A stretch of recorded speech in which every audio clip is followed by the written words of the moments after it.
jechuudha. Hafuurawwan keenya jireenya hafuurawwan keenya immoo ittiin kan cimu jechuudha.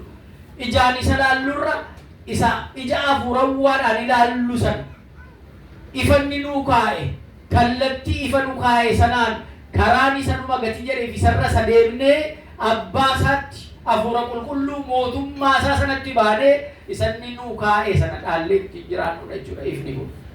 Wangeela kana keessaa ifa kana keessaa boodatti deebinaan garuu dukkana keessa akka hin jiraanne akka namicha kanaa fi namoota isa qorachaa turanii waanuma xiqqoodhaan seerri guyyaan kun yoomi guyyaa sanbataa akkamitti guyyaa sanbataa shaararee waaqa biraan dhufe jedha utuu waaqa biraan dhufe seera Musee eega utuu seera Musee eege guyyaa sanbataa kana fayyisu irra hin jiru ture jedhaniitu waan adii guddaa keessaa waan gurraacha xiqqoo jara barbaadanii kasasuu barbaadanudha jechuudha. Jarri kun sammuun isaanii jara addunyaa kanarratti negatiiv tiinkar jara jedhaman jara waan gaarii yaaduu hin dandeenye yookaan waan gaariin jara bukkeetti yoo dhufellee keessaa waanuma xiqqoo waan gaariin taane barbaachuu kan barbaadanudha jechuudha.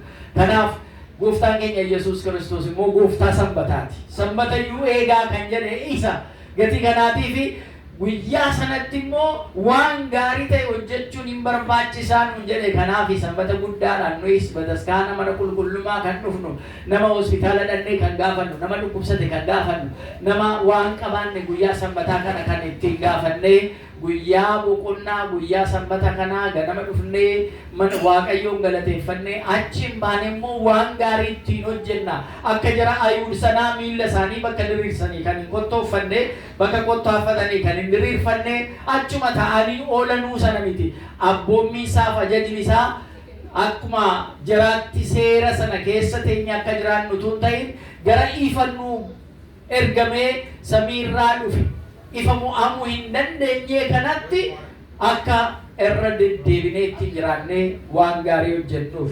Gati kanaa ifni gooftaa keenya Yesuus Kiristoosidha.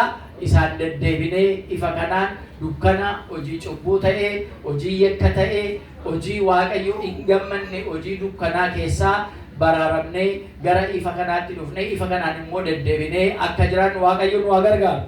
Kan nu barsiisee maqaansaa kan ulfaate haa ta'u. Waaqayyo sabaranneen firee 30 60 100 baasnee dhumarrattis mootummaa isaa dhaallee akka jiraannu inni nu gargaaru.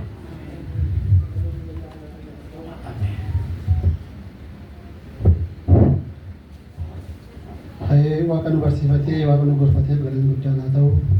Akkasuma abbaan keenya akka gaariitti nu barsiisaniiru. Abbaa keenya waaqayyo sagalee jireenya sana dhageessisu. Sagalee jireenya sana dhageessisu. Sagalee jireenya sana dhageessisu. Waaqayyo hundumaa keenya dhaaltu mootummaa isaatii nu haa taasisu. Ishee kanatti aansanii ijoolleen xixiqqoon immoo faarfatu harri sababa fayyisaa addunyaa sababa ta'eef kan jiraa sababa ta'eef ijoolleen isin faarfatu. Amma isaan dhufanitti faarfannaa tokko mana keessaa faarfachaa warri faayinaansii